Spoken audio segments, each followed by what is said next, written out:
Bonjour à tous, merci d'être parmi nous pour ce webinaire consacré au certificat exécutif entreprise familiale, gouvernance et management. Je suis Christine Collomb, conseillère en formation pour ce programme de l'Executive Education d'HEC Paris, réalisé en partenariat avec l'IFA, l'Institut français des administrateurs. L'idée de cette session d'information est de vous faire découvrir ce certificat exécutif entreprise familiale, gouvernance et management et le processus d'admission. Vous pourrez bien sûr poser vos questions tout au long du webinaire. Nous nous accorderons une dizaine de minutes en fin de présentation pour y répondre. Pour co-animer cette présentation, nous avons avec nous Céline Buanic, qui est directrice de la formation de l'IFA, et Philippe Pelé-Clamour, professeur à HEC Paris et directeur académique du certificat. Nous aurons aussi une participante de la promotion 2020-2021, Caroline Schild, qui est membre du conseil de surveillance de la société Picotti et qui viendra témoigner de son expérience aux environs de 11h40. Voilà, donc je laisse la parole à Céline qui va nous parler de l'IFA. Céline, je te laisse la parole. Merci. Donc, je renouvelle le petit mot de bienvenue de Christine à ce webinaire. Je vais vous présenter en 2 mots l'Institut français des administrateurs, donc, qui a co-créé avec HEC et notamment Philippe le programme qui nous réunit aujourd'hui. L'IFA, donc l'Institut français des administrateurs, a été créé il y a en 2003. Donc maintenant, voilà un bel historique et a pour vocation de réunir, de fédérer l'ensemble des administrateurs français, et on travaille aussi évidemment avec l'Europe, avec plusieurs buts. Promouvoir et créer les conditions et les outils nécessaires à une gouvernance moderne. Une gouvernance moderne, c'est une gouvernance créatrice de valeur pour l'entreprise et de valeurs durables, une gouvernance responsable qui veille au bien commun et qui permet de mettre dans les entreprises, d'insérer dans les entreprises des administrateurs et des administratrices engagés. L'IFA travaille avec des administrateurs et administratrices qui sont engagés dans toutes sortes d'organisations, que ce soit des grosses structures cotées, que ce soit des PME, des ETI, des entreprises familiales, des associations, des entreprises à forme mutuelle, etc. Voilà. Donc vous, en entrant dans ce programme IFA HEC, vous entrez aussi dans tout un réseau d'administrateurs et d'administratrices engagés. Alors, les grands enjeux auxquels vous allez être confrontés en tant qu'administrateur sont bien sûr tous les enjeux ESG. ESG, c'est, je rappelle, environnement, social, gouvernance, et là aussi la notion de climat, les sujets de diversité, de féminisation, la question de la rémunération des dirigeants, l'insertion dans les réseaux européens, la croissance durable, comment, en tant qu'administrateur, permettre une croissance durable et une compétitivité européenne. Donc, ce sont tous ces sujets qui sont traités par les différentes instances de l'IFA qu'on va voir après.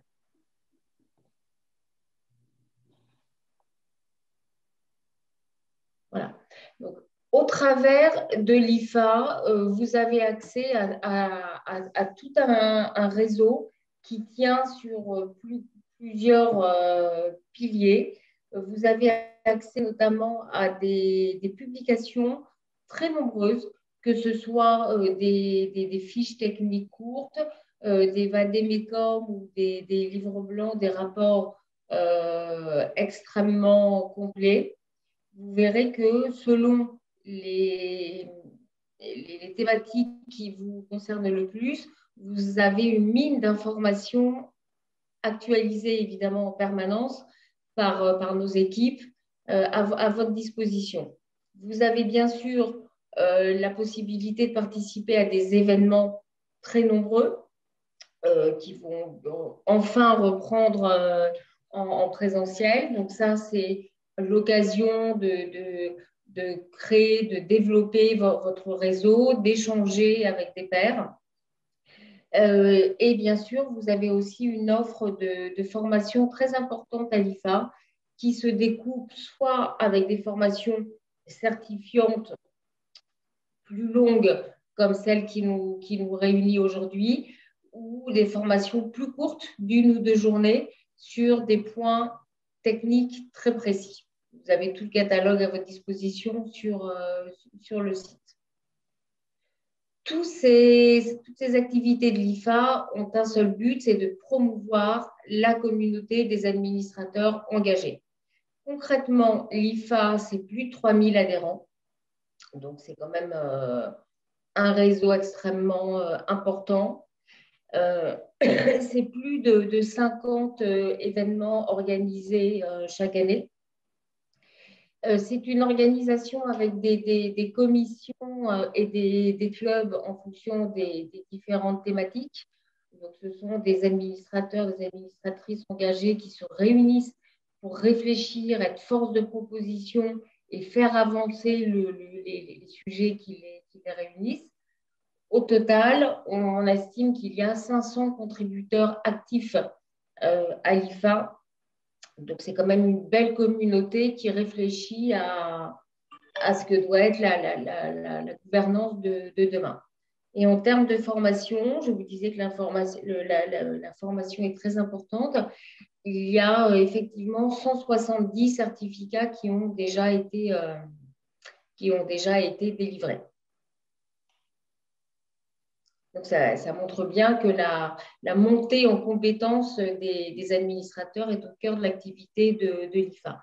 Vous avez là un détail des différents clubs qui composent le cœur de l'activité de l'IFA. Donc, évidemment, rejoindre l'IFA, c'est la possibilité de rejoindre ces clubs.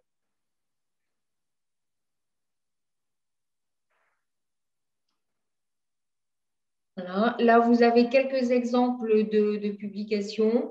Je vous disais tout à l'heure, vous avez aussi bien, évidemment, une newsletter hebdomadaire sur les sujets d'actualité, mais des fiches aussi techniques et très pratiques, très concrètes. Il y en a une centaine, comme celle que vous voyez à droite là, de l'image, ou des guides complets, une sorte de boîte à outils sur différents sujets.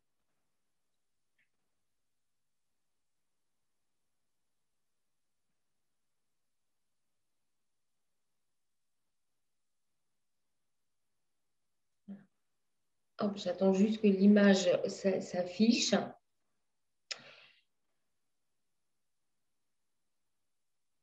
Alors, voilà, donc ça, c'est un petit aperçu des nombreuses activités de l'IFA. Vous voyez que ne serait-ce qu'en termes en ce moment encore de webinaires, vous avez toujours une offre forte d'activités avec le point d'orgue de l'année qui est la journée des administrateurs, la grande journée de l'IFA qui regroupe tout notre écosystème et qui est une journée très, très puissante en termes d'information et d'échange. Cette année, ça sera le 14 octobre.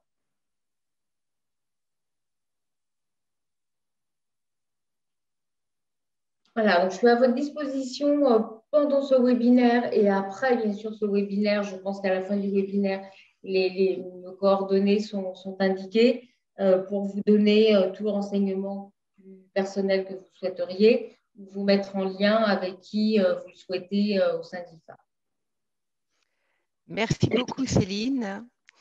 Donc, je vais enchaîner avec une brève présentation d'HEC Paris. Tout d'abord avec un peu d'histoire. Fondée en 1881 par la Chambre de commerce et d'industrie, HEC Paris est l'une des plus grandes et des plus anciennes et des plus prestigieuses grandes écoles de commerce françaises. La mission d'HEC Paris est double, former une diversité de profils à haut potentiel rigoureusement sélectionnés et participer activement à la production de nouveaux savoirs en management. Chaque année, le Financial Times publie un classement des meilleures institutions en management et HEC Executive Education est parmi les leaders mondiaux de l'Executive Education. Ce qui fait la renommée d'HEC, c'est aussi l'excellence de ses professeurs. Le corps professoral est au cœur de la création et de la diffusion des savoirs d'HEC. Forte de plus d'une centaine d'enseignants-chercheurs, la faculté mène des travaux de recherche internationalement reconnus dans toutes les grandes disciplines du management. HEC, c'est aussi 60 000 diplômés dans le monde. Ce qui fait la renommée d'HEC, c'est aussi sa fondation, avec 48 entreprises partenaires parmi les plus grands groupes et 20 chaires. Alors, la mission d'HEC Executive Education est d'accompagner les entreprises pour faire face aux mutations fondamentales de notre monde économique et de notre société en répondant à des critères, tout d'abord, d'exigence, figurant parmi les écoles les plus prestigieuses.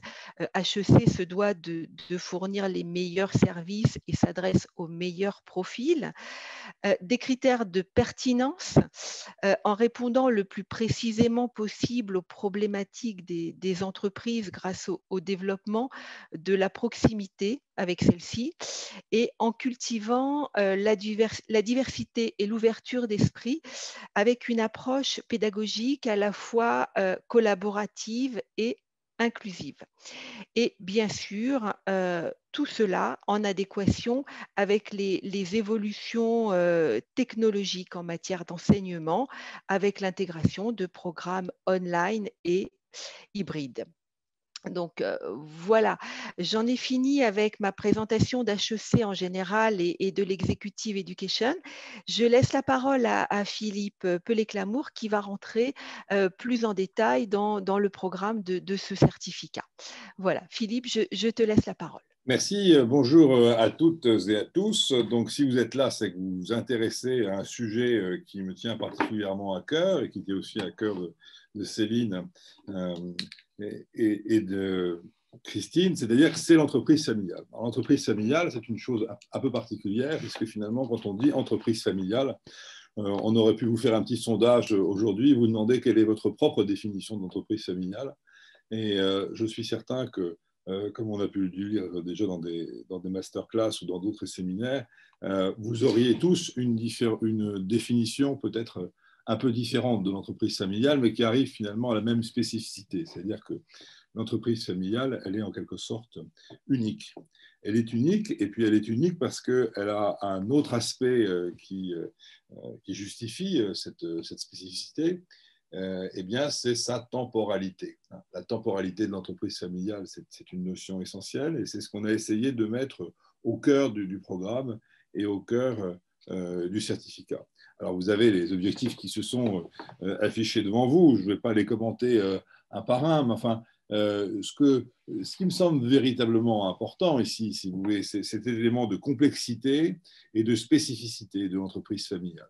Parce que le programme se veut volontairement au cœur des trois cercles de l'entreprise familiale et de la gouvernance, c'est-à-dire le cercle du patrimoine, qui est quand même une notion importante, parce qu'il faut un patrimoine qui est transmissible, le cercle de la famille.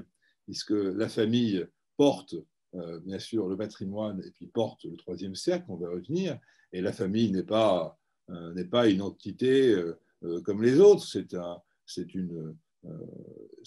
une agrégation de différentes personnes, de descendants, d'héritiers, de conjoints qui vivent ensemble, de cousins, voilà, de membres d'une famille qui ont des agendas, qui ont une vision tout à fait particulière de leur mode de vie, et puis aussi qui ont une vision conjointe des valeurs qui leur a été léguées à travers les valeurs de leur famille.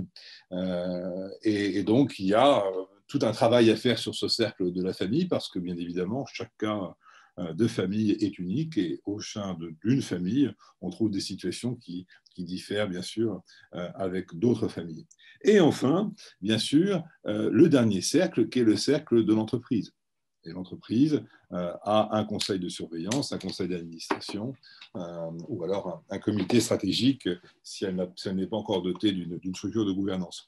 Et ces trois cercles vivent leur vie dans les entreprises familiales de manière très structurée si elles ont avancé, abouti à une réflexion intense sur cette question de la gouvernance de leur entreprise familiale, ou alors dans une situation qui est pas toujours très consolidée et qui mérite ce travail. Voilà, donc c'est pourquoi les objectifs finalement répondent en quelque sorte à cette complexité. Comment on a découpé, saucissonné finalement notre programme? On a repris ça avec six blocs. Le premier module que nous ouvrirons un peu plus loin, si tu peux mettre la deuxième slide, s'il te plaît, Christine, la troisième slide, la slide suivante, Christine, si c'est possible. Merci. Ouais. Voilà, dans le premier module donc, où nous ouvrirons, on regardera un peu le caractère unique des entreprises familiales, de quelle manière finalement on peut le travailler. Et puis j'aborderai un peu après la question du Governance Project qui est particulièrement spécifique. Mais on a vocation ici, dans ce premier module, à travailler finalement sur le dernier cercle que j'ai évoqué, c'est-à-dire les structures de gouvernance propres à l'entreprise. Voilà. Donc on ouvre là-dessus pour voir finalement comment est dotée votre entreprise familiale d'une gouvernance. Alors, est-ce qu'il y a un conseil de surveillance? Est-ce qu'il y a un conseil d'administration? Est-ce qu'il n'y en a pas? Quelle est la raison? Comment ces conseils sont composés? Qui les préside? Est-ce qu'il y a des administrateurs indépendants, des administratrices indépendantes, des administratrices ou des administrateurs représentants éventuellement des fonds d'investissement, ou est-ce qu'il n'y en a pas du tout? Est-ce qu'il y a des administrateurs représentant les salariés?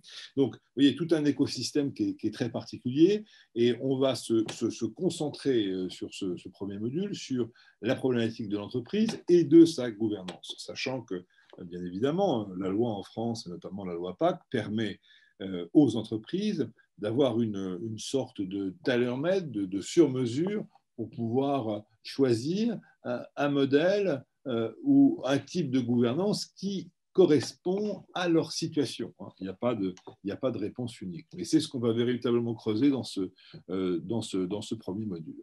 Dans le deuxième module, on abordera beaucoup plus les questions de leadership et de famille. Donc, vous voyez, là, on remonte un petit peu sur l'aspect familial, c'est-à-dire qu'est-ce qui fait que ma famille, dans mon entreprise et dans ma gouvernance, porte un leadership particulier? Quel type de leadership j'ai?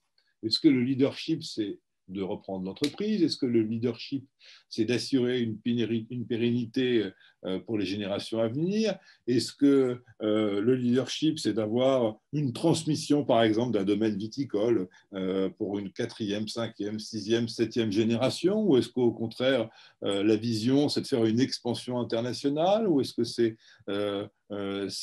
d'avoir quelque chose de pérenne? Quel type de leadership on veut aussi transmettre aux nouvelles générations, c'est-à-dire aux gens qui vont, enfin aux next gens, c'est-à-dire aux 25 ans, aux 30 ans, qui vont rentrer ou qui rentrent déjà dans les organes de gouvernance. Donc, qu'est-ce qu'on veut leur transmettre comme vision, comme valeur dans l'entreprise familiale? Est-ce que tout ce qui est les questions du développement durable est pris suffisamment en compte par l'entreprise? Ça, c'est quelque chose d'assez fort dans ce marqueur qu'on creuse avec certains de nos professeurs notamment Christelle Bizouté. On se pose la question aussi de l'éternité en héritage, c'est-à-dire qu'est-ce qu'on va transmettre finalement comme valeur qui va perdurer dans le temps. Est-ce qu'il y a des valeurs qu'on peut vraiment transmettre? Donc, vous voyez, c'est un cumul un petit peu sur cette question du leadership. Et puis, on aborde aussi un aspect plus pratico-pratique qui est le domaine de la rémunération. C'est-à-dire qu'on ne parle pas ici de la rémunération du patrimoine, mais on parle de la rémunération en tant que telle et quel type de rémunération on veut verser pour l'entreprise et pour les membres de la famille qui travaillent au sein de l'entreprise et pour les non-membres de la famille qui font partie du comité exécutif, et de comprendre finalement le type de rémunération qu'on veut mettre en place. Le troisième module, merci, va toucher beaucoup plus le cœur, qui est le cœur de la stratégie. Donc là, c'est beaucoup plus classique. C'est est-ce qu'on est toujours dans le cercle de l'entreprise? Donc, quel type d'entreprise on veut avoir? Est-ce qu'il faut reconfigurer le business model? Qu'est-ce qu'on veut mettre en œuvre? Qu'est-ce qu'on veut aligner? Qu'est-ce qu'on veut aussi comprendre et avoir comme effet miroir avec le rôle d'un comité particulier dans les conseils de surveillance et dans les conseils d'administration qu'est le comité stratégique, puisque toutes les ETI ou les grosses PME n'ont pas forcément de comité stratégique, bien que certaines en aient quand même. Et quel type de conversation il faut avoir sur la stratégie au sein d'un conseil de surveillance et au sein du conseil d'administration. Ça, c'est véritablement un des éléments clés de ce module, indépendamment des aspects de business model et de corporate stratégie, c'est de voir le type de conversation et de préparation à la conversation qu'on peut avoir sur des grandes questions d'orientation stratégique de l'entreprise au sein d'un conseil de surveillance et au sein d'un conseil d'administration. Parce que quand il y a discussion, il faut que tout le monde soit prêt pour en discuter, et il faut en même temps que tout le monde ait le même niveau de préparation, parce que sinon il n'y a pas égalité de compréhension du sujet. Donc c'est aussi une question particulière qui nous amène à travailler cette question de la stratégie dans ce module-là. Ensuite, nous basculons vers quelque chose de plus secret. Je crois qu'il n'y a pas beaucoup de formations qui l'abordent. Et là, on l'aborde volontairement à travers le patrimoine. Donc, vous voyez, on revient finalement sur le haut du premier cercle, là, patrimoine. Ben oui, les entreprises familiales que vous portez ont un patrimoine. Alors, il y a un patrimoine bien sûr financier, mais il y a aussi un patrimoine moral, il y a aussi un patrimoine immatériel, il y a aussi un patrimoine sociétal. Et la question ici qu'on souhaite vraiment creuser, c'est de savoir qu'est-ce qu'on souhaite transmettre. Parce qu'on ne transmet pas qu'un patrimoine financier, on transmet aussi une responsabilité comportementale, une attitude, et aussi, vraisemblablement aujourd'hui, plus que jamais, une volonté d'avoir un impact sur la société dans les prochaines années, surtout après la crise qu'on vient de traverser tous ensemble. Donc, cette question du patrimoine, vous voyez, s'aborde sur multicanal, multi-angle. On va le traiter aussi à travers les fondations. Quel est le rôle d'une fondation familiale? Quel type de fondation la famille peut mettre en place? On ne parle pas ici de la fondation d'entreprise, on parle de la fondation purement familiale. Et puis aussi de tout ce qui est champ du possible au niveau des véhicules qui existent en Europe pour la transmission et pour ce qu'on appelle le family office, c'est-à-dire, n'ayons pas peur du mot, de la gestion de fortune qui existe en Europe et qui doit être aussi compris par tout le monde, sachant que cet outil a vocation, bien sûr, à servir non pas uniquement le capital, mais les valeurs. Donc, c'est le point fort qu'on vient mettre dans ce module-là, c'est-à-dire que, oui, bien sûr, il y a des outils, il y a des structures pour le faire, mais ça ne peut fonctionner qu'à partir du moment où tout ça est en lien avec des valeurs fortes, transmissibles, notamment sociétales, et engagé. Et on y tient beaucoup dans ce module patrimoine. Voilà. Ensuite, nous arrivons à la finance. Alors, la finance, vous allez me dire, mais pourquoi la finance après le patrimoine? Qu'est-ce que ça vient faire? La finance, elle vient après le patrimoine parce que finalement, là, on redescend finalement dans le niveau de l'entreprise. On ne parle pas de la finance patrimoniale, puisqu'on a déjà abordé finalement l'ingénierie patrimoniale dans le module 4, mais dans le module 5, on va beaucoup plus creuser qu'est-ce qui est actionnable comme levier financier pour l'entreprise, avec plusieurs particularités. On a des participants cette année qui ont évoqué avec nous le principe, par exemple, d'une bourse interne dans la cotation des titres, de bourse interne pour pouvoir faire des cessions, parce qu'il y a plusieurs branches de famille, donc il faut réguler en interne la valeur de cession des titres. Donc ça, c'est une bourse interne qui existe.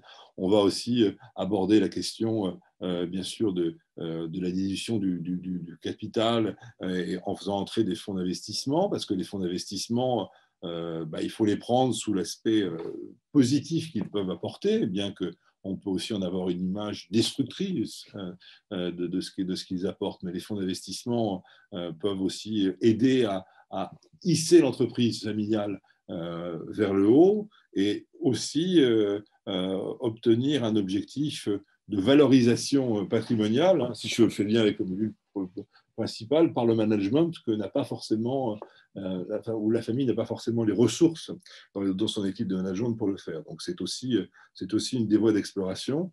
On regardera aussi les espoirs de valorisation de l'entreprise, comment on peut valoriser les entreprises familiales. Et ça, c'est donc le professeur Sedala qui s'occupe à HEC de ce module-là.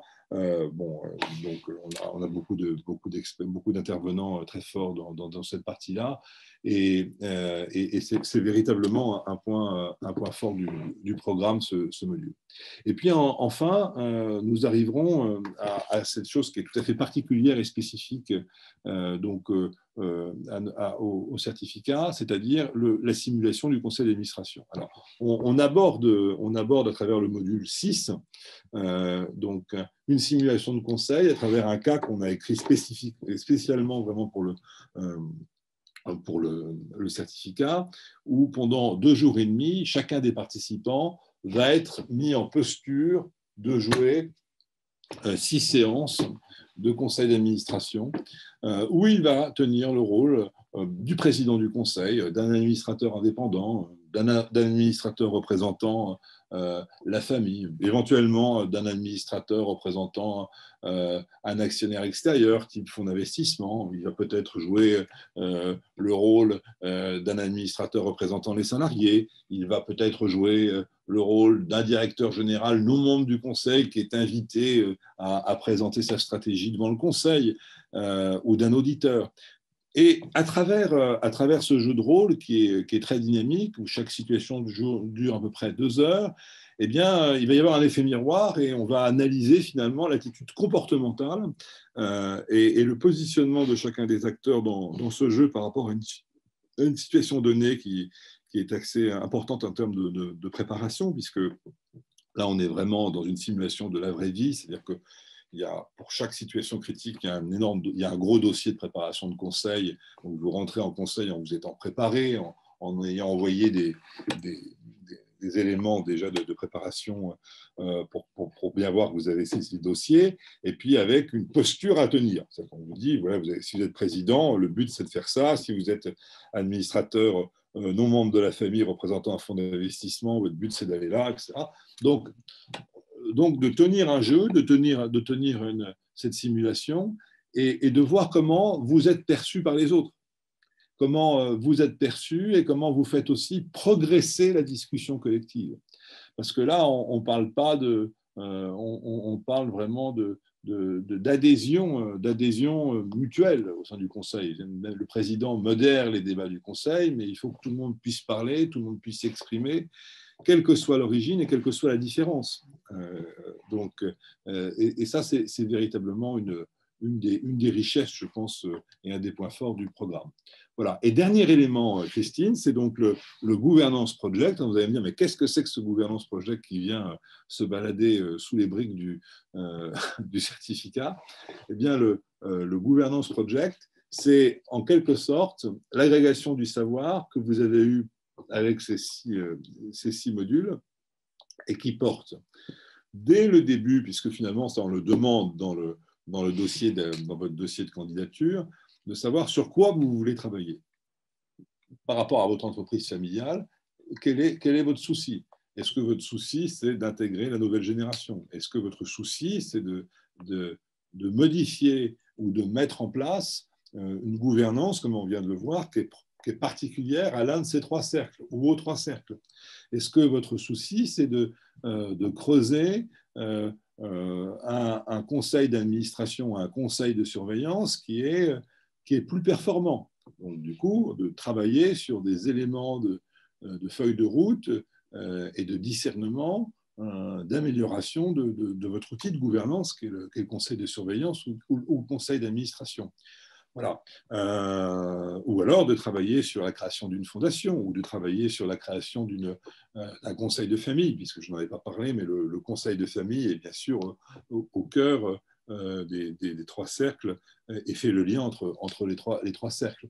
Donc, travailler aussi sur la création d'une fondation patrimoniale ou autre. Donc, toute cette question du Governance Project se nourrit en fait du savoir que vous avez avant d'entrer dans le certificat, se nourrit du savoir que vous recevez avec les intervenants dans le module, dans les différents modules, et puis des autres participants qui ont aussi une problématique, puisque ce qu'on souhaite privilégier avec Céline et avec Christine dans l'admission au certificat, c'est de mettre en avant surtout des entreprises familiales pour qu'on puisse maintenir un niveau d'intimité et de discussion propre à la protection du secret des entreprises familiales. Voilà.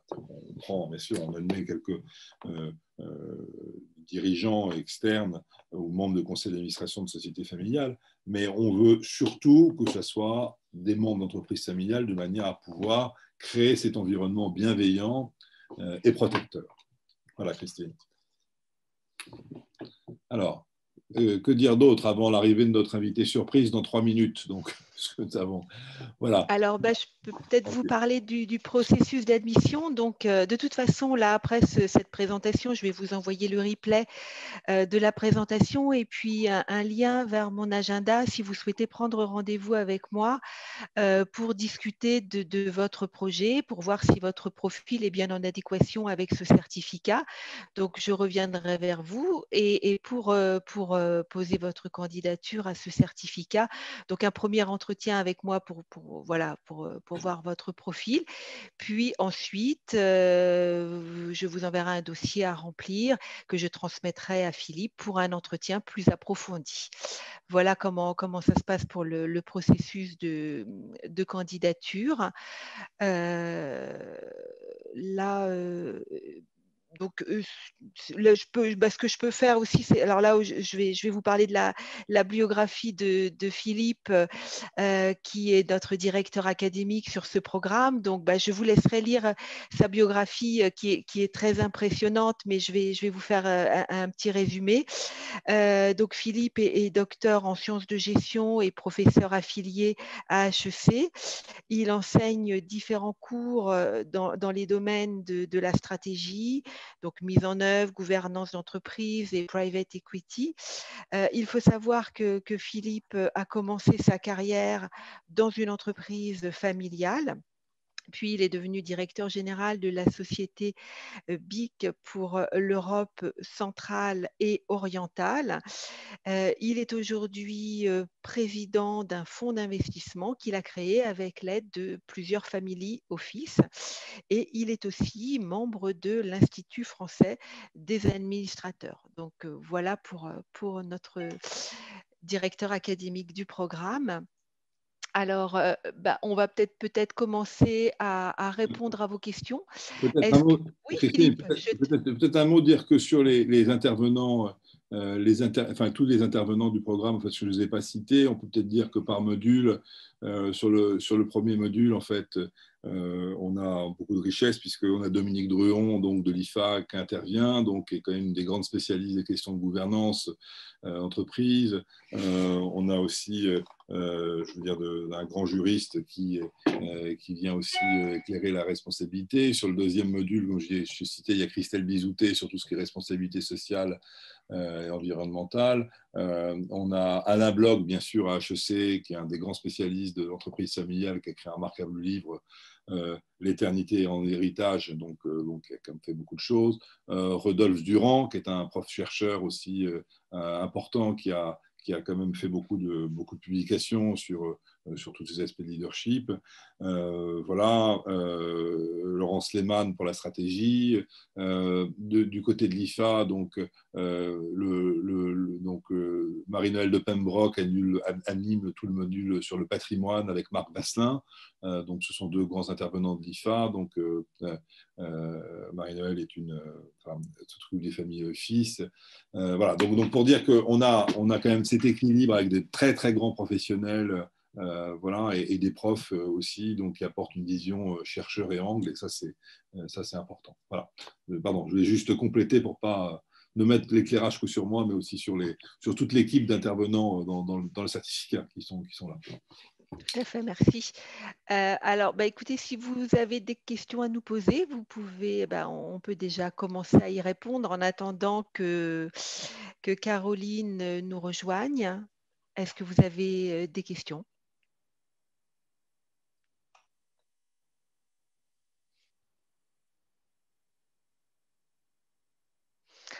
Je ne vois pas de questions pour l'instant, ça va peut-être venir. Alors, pour vos candidatures, donc comme je vous disais, donc d'abord un entretien avec moi et puis ensuite le dossier. Le tarif est de 17 900 € et pour les adhérents de l'IFA, il est de 16 000 € et la rentrée est le 11 octobre prochain. Voilà, donc je vois une question qui vient d'arriver. Voilà, donc voilà, j'ai répondu à la question, on me demandait les tarifs, donc voilà pour les tarifs et les cours commencent le 11 octobre. Alors, donc, j'ai une question de mon camarade Pierre Pradal, que je salue, qui est un grand Pierre, que je n'ai pas eu depuis longtemps. Donc, Pierre, je te salue. Quel est l'engagement en temps sur le cursus? Ça nécessite 2 jours d'engagement par module, en fait. Voilà. Donc, hormis le premier module qui fait 2 jours et demi, et le module de simulation à la fin qui fait 2 jours et demi, c'est 2 jours d'engagement par module, avec bien sûr de la préparation en amont. Voilà. Peut-être sur les profils des participants, Christine et Cécile, on peut peut-être un peu développer le profil des participants. Oui, c'est bien pour le spectateur anonyme qui pose la question là, concernant le Governance Project. Oui, ça peut avancer, bien sûr que ça peut aboutir, parce que le Governance Project, vous arrivez avec une problématique qu'on vous demande de décrire dans le dossier que vous retournez à Christine, mais on part de là et ça évolue. C'est-à-dire que d'abord, vous avez un tuteur qui vous suit, donc il y a un tuteur qui vous suit intégralement pour que vous écriviez ce Governance Project et qui vous guide. Donc, vous allez évoluer à travers la formation sur cette problématique et vous allez forcément la changer.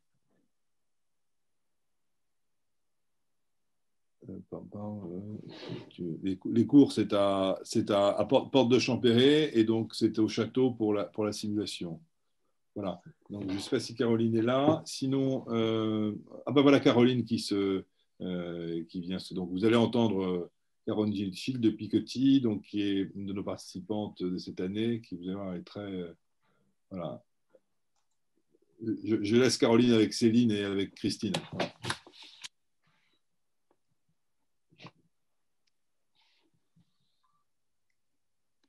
Caroline? Oui, bonjour. Vous m'entendez? Oui. Oui, ça y est, ça y est. Donc Céline, si tu souhaites poser des questions à Caroline ou... Je te Alors, laisse la parole. Caroline, déjà, je vais vous laisser vous présenter. Merci en tout cas d'avoir bien voulu être présente dans ce webinaire. Donc, vous avez, vous, suivi la promotion, la première promotion de cette formation. Et on a trouvé intéressant d'avoir votre témoignage sur pourquoi vous aviez choisi de suivre ce programme-là et pas un autre. Et essentiellement, ce qui va évidemment nous intéresser, c'est ce que vous y avez appris, ce que vous en avez retiré et en quoi ce programme vous a permis d'évoluer dans vos pratiques. Bonjour à tous. Je suis Caroline Schild, membre du conseil de surveillance de l'entreprise Picotti SAS, qui a son siège en Creuse et qui a pour activité l'importation, le stockage et la distribution de produits pétroliers.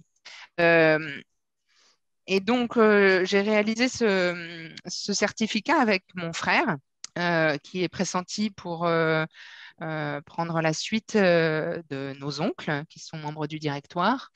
Et ça intervient à une période un petit peu charnière par rapport à une transition générationnelle et à la fois une transition énergétique par rapport à notre secteur d'activité.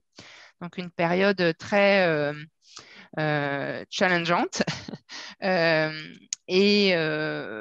Voilà, donc je ne suis pas opérationnelle dans l'entreprise. J'ai voulu forcer mon frère à lever le nez et à se préoccuper des sujets de succession managériale au sein d'un cursus de formation. Et quand on a cherché, je me suis mis en quête de formation. Alors évidemment, c'est toujours les mêmes formations qui apparaissent, mais je pense qu'on a un profil un peu de pionnier. On aime bien être les poissons pilotes. Voilà, donc on a participé à cette première promotion. On avait besoin de légitimité par rapport à nos oncles en termes de formation. On voulait une formation de renom, expérience de montage de programme, hein, parce que les écoles concurrentes ont des formations déjà bien installées dans le monde de l'entreprise familiale. Mais le programme nous allait bien. Le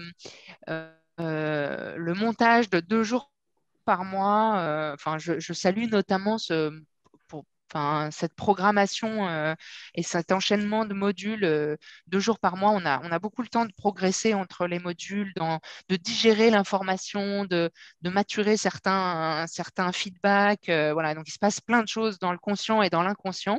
Et donc, j'ai trouvé vraiment ce système super intéressant pour pouvoir continuer à se consacrer à l'opérationnel de l'entreprise. Et puis, on n'a pas été déçus par, d'une part, la qualité de l'enseignement des professeurs, donc qu'ils soient plus académiques ou du monde de l'entreprise. On a eu des temps forts comme des témoignages de familiaux qui ont été vraiment des temps forts de cette formation, qui nous ont retourné le cerveau à tous. Enfin, ça parlait parfois plus aux uns qu'aux autres parce qu'ils étaient dans des logiques de peut-être de transition générationnelle ou de place des femmes ou de bataille entre branches ou d'augmentation de capital et de questions un peu capitalistiques justement et de structuration, de montage technique où on a eu beaucoup de réponses au sein de ce certificat. Donc, très enrichissant. Et entre 2 modules, on pouvait mettre en application très rapidement ce qui nous a été enseigné, les conseils qu'on a reçus. Et pour finir, je dirais que la mention spéciale de cette formation, mais certainement des autres aussi, hein, c'est les feedbacks entre participants.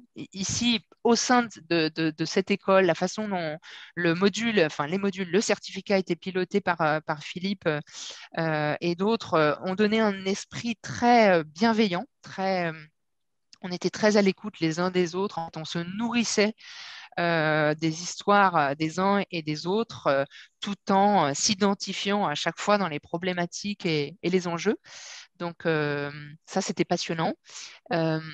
Et puis, c'était sans doute ce qui nous a le plus apporté, au sens où on osait se dire les choses. Les commentaires qu'on se faisait à la pause ou à la pause déjeuner, des interventions qui avaient lieu, donnaient beaucoup aussi à comprendre de comment on fonctionnait les uns les autres. Voilà ce que je dirais en résumé de ce qu'on a vécu cette année. On s'apprête à être diplômé. J'oublie de parler du Governance Project. Je n'ai pas pu me connecter avant, donc j'imagine que c'est quelque chose que vous maintenez. Oui, Une grande aventure. Ouais, une grande aventure. De se remettre à écrire quand on est dans le monde du travail, c'est pas simple, hein. Donc, de prendre le temps de réfléchir beaucoup, d'avoir du feedback régulièrement, un coaching rapproché de gens qui ont beaucoup d'expérience. Donc, ça, ça nous a beaucoup apporté. Et cette ouverture d'esprit sur la thématique, sur le fait que ça doit nous servir en entreprise dans notre vie à nous, bah, finalement, nous, ça a complètement accélérer le cours des choses, de la transmission générationnelle et de la transition énergétique. Mon frère a pris conscience de plein de choses.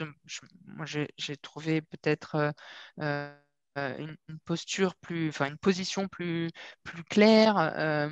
Voilà, donc des choses très concrètes qui vont transformer la boîte, hein, concrètement. Donc, c'est ça a été très bien. Jusqu'au conseil virtuel, là, pour le coup, c'est l'apothéose, hein. C'est pas simple, hein. C'est une rude épreuve de jeu de rôle quand on n'est pas à l'aise en théâtre. Tout simplement, on essaye de s'y croire, en fait, de se croire dans nos propres conseils d'administration. Et c'est certainement le point d'apothéose du certificat. Sans ça, il n'aurait pas la même saveur. On s'est testé les uns les autres, c'était vraiment superbe. Voilà ce que je peux en dire. Je ne sais pas si je réponds à vos questions. Tout à fait, oui, merci beaucoup Caroline. Justement, oui, c'était justement je voulais que vous fassiez un focus sur cette simulation du conseil d'administration et voir ce qu'il en était ressorti. Donc voilà, c'était le bouquet final. Et voilà, est-ce que tu as d'autres questions, Céline, est-ce que vous avez d'autres choses à nous faire partager? Peut-être un point pratico-pratique sur justement ces conseils d'administration virtuels, ces 3 jours qui mettent un point final au certificat.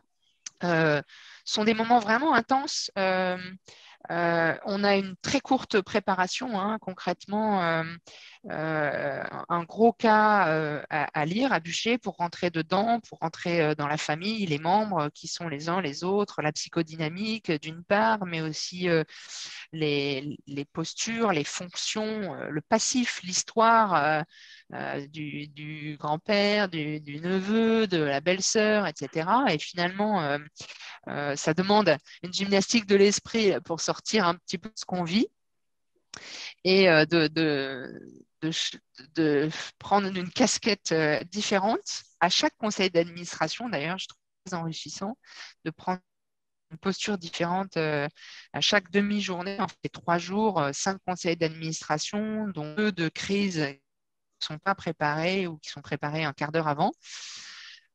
Où certains membres de l'Assemblée décident de jouer des rôles plus ou moins, consensuels, voire parfois conflictuels, avec des syndicats qui décident de monter au créneau, des représentants des salariés. Donc, c'est vraiment c'est l'école de la vie, pour le coup, concentrée sur 2 jours et demi. Même les temps passés en dehors de ces conseils d'administration, on va dire, avec les les participants, les autres participants sont vraiment… il s'est créé une espèce d'intimité et de bienveillance les uns envers les autres. Les difficultés, il y a eu des moments difficiles pour certains qui ont un peu perdu leurs moyens par rapport au stress et ils ont appris à se connaître mieux et ils étaient portés par la bienveillance des autres. Donc, vraiment des grands moments même de relations humaines. Donc, effectivement, je salue ce point d'orgue du certificat.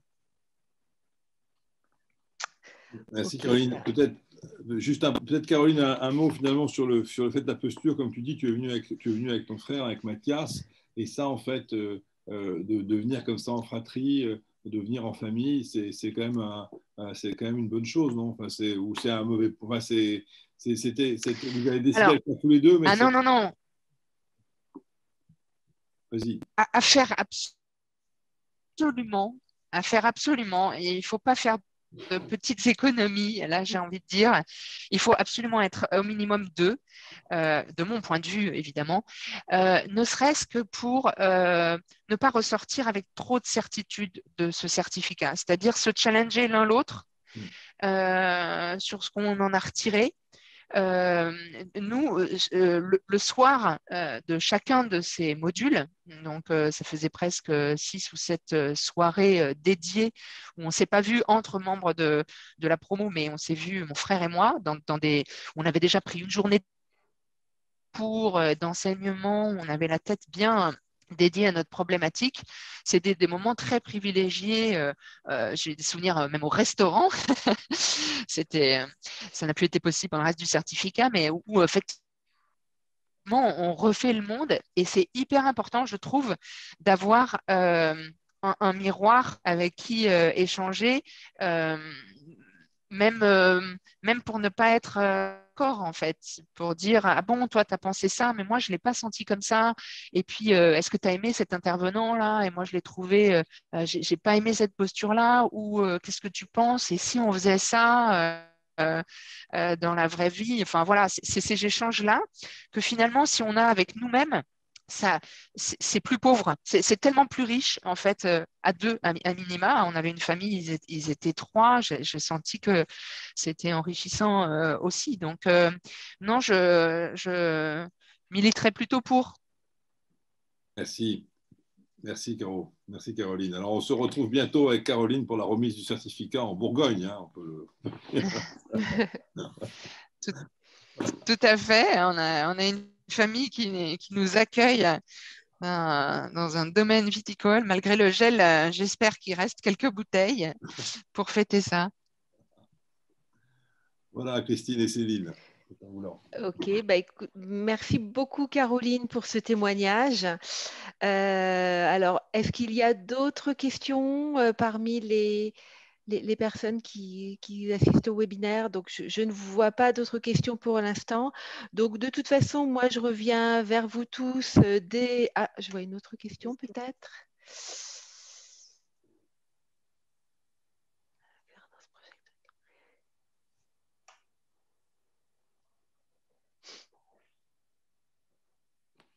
Je te laisse répondre, Philippe.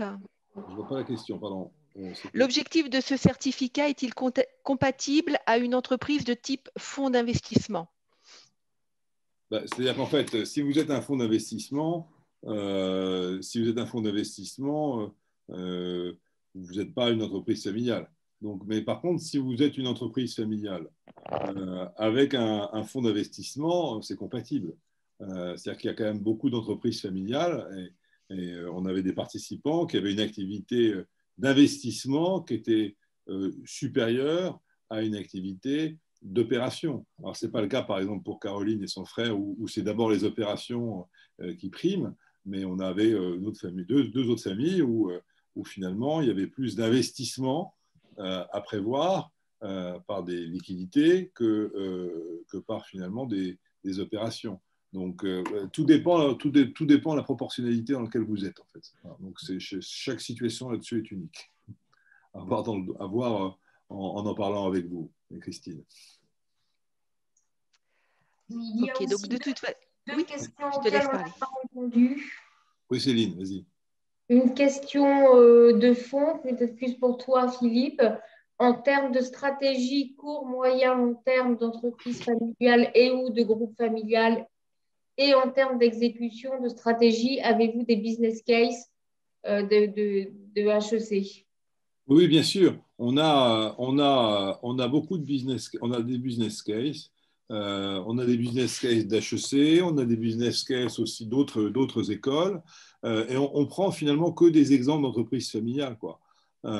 Et puis on a aussi, grâce, enfin, on peut pas tous les utiliser parce que certains sont confidentiels, mais on a tous les governance projects aussi des participants qui permettent aussi en accord avec eux, d'utiliser certains éléments. Donc, en fait, on a beaucoup d'éléments, d'exemples d'entreprises familiales françaises, européennes, voire asiatiques ou sud-américaines. Donc, on a un très grand spectre maintenant de cas disponibles là-dessus. Et Avec tous les outils, avec tous les cas, en fait, hein, toute la situation, bien sûr, de gouvernance possible. Et Christine, il y a une question dans pratique pour toi. Quelle est la deadline pour le dépôt des dossiers de candidature pour la promo qui commence le 11 octobre? Ben, le plus tôt est le mieux, mais effectivement, on va dire septembre, fin septembre. Mais mi-septembre, en fait, on n'a pas vraiment de deadline, mais mi-septembre. Après mi-septembre, ça sera beaucoup plus compliqué. Sachant que le nombre de places est limité pour… Oui, c'est-à-dire que si ça pouvait être fait, si on pouvait avoir quand même les dossiers avant juillet, ce serait peut-être pas, enfin d'ici juillet, ce serait peut-être pas mal, parce que c'est vrai qu'après ça, vu qu'en fait, il faut quand même rappeler que c'est une promotion, on limite le nombre de places à 20, à 20 personnes, donc pour garder une question un peu personnelle, donc les premiers, les premiers sont les premiers services, si je puis dire.